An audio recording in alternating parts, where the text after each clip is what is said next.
کہتے ہیں مددگار تو اللہ کی ذات ہوتی ہے، مشکل کشا تو اللہ کی ذات ہوتی ہے، حاجت روا تو اللہ کی ذات ہے۔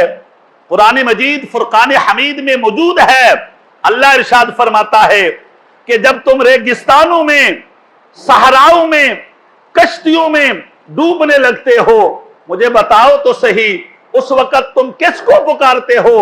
سارے رب کو پکارتے ہو، اللہ کو مدد کے لیے پکارتے ہو، اللہ کو مدد کو بلاتے ہو۔ اور پھر لوگ کہتے ہیں جب قرآن میں یہ ہے تو تم نے نئے نئے داتے کیوں بنا رکھے ہیں، نئے نئے خواجے کیوں بنا رکھے ہیں؟ یہ غوث الورا کہاں سے آ گیا؟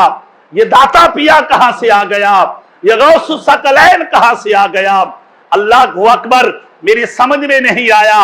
اللہ کے بندے، جب کوئی اللہ مشکل کشا کہتا ہے، اس میں کوئی شک نہیں ہے، مشکل کشا اللہ ہی ہے، حاجت روا اللہ ہی ہے، ہر خالی دامن کو بھرنے والا اللہ ہی ہے، ہر مراد کو پوری کرنے والا اللہ ہی ہے، ہر مشکل کو حل کرنے والا اللہ ہی ہے، ہر بیماری کو دور کرنے والا اللہ ہی ہے، ہر مرض کو شفا دینے والا اللہ ہی ہے۔ لیکن ظاہر ہے آپ کو ظاہری وسیلہ تو اختیار کرنا پڑے گا، ظاہری سبب تو اختیار کرنا پڑے گا۔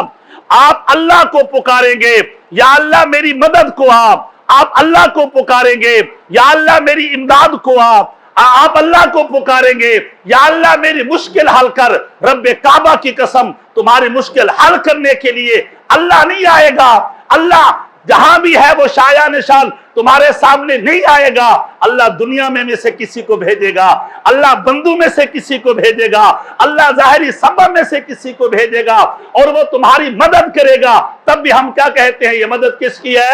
اللہ کی ہے۔ کس کی ہے؟